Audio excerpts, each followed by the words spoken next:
Malaysia has just had its general election. For the first time ever, it's changed its governing coalition from Barisan Nasional to Pakatan Harapan. Malaysia has a new generation of leaders, a combination of young talent and experienced hands. Of course, Prime Minister Mahathir is not new to us. We've worked with him before. The last time he was Prime Minister for 22 years until 2003. That's when this picture was taken, which is why I look with more black hair. We completed several important projects with Malaysia under Dr. Mahathir, including the second link at Tuas and the Lingui Dam in Johor. We've worked with some of his coalition partners and ministers too. Anwar Ibrahim was my counterpart as Dr. Mahathir's deputy and also finance minister. And Home Minister Muhyiddin Yassin was the Johor Menteri Besar when we built the Lingui Dam. In May, soon after the Malaysian election, I visited Dr. Mahathir in Putrajaya. I also met DPM-1 Aziza and Anwar Ibrahim. I had good meetings with all three of them.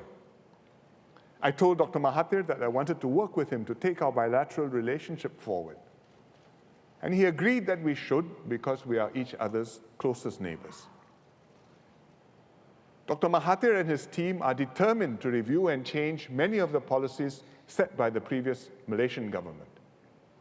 I appreciate their reasons, but some of their reviews affect Singapore's ongoing projects with Malaysia, including the high-speed rail and the RTS, the Rapid Transit System link to Johor. We entered into these two projects in good faith after careful negotiations because they benefited both countries. Now, Malaysia wants to defer the HSR. Khaw Boon Wan has met Azmin Ali, Malaysia's Economic Affairs Minister, to understand Malaysia's intentions and to find a constructive way forward. Both the HSR and the RTS have legally binding bilateral agreements.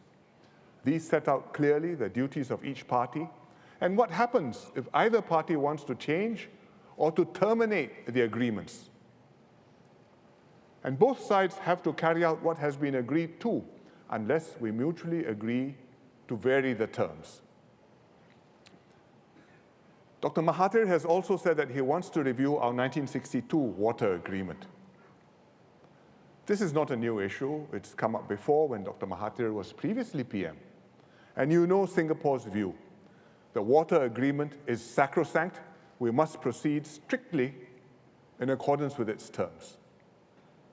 To avoid any misunderstanding, Foreign Minister Vivian Balakrishnan recently reiterated our position in Parliament. So that's why I'm only giving you one sentence here.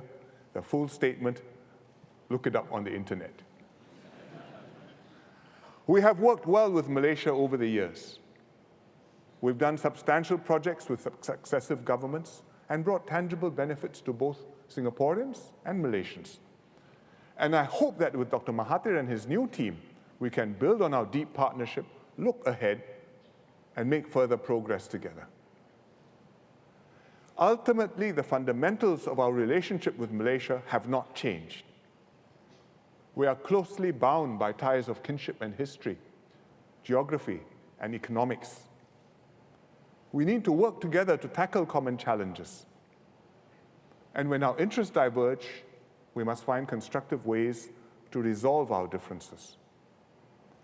If Singapore-Malaysia relations stay stable and close, we can pursue win-win cooperation, and we can also each focus on our own domestic priorities.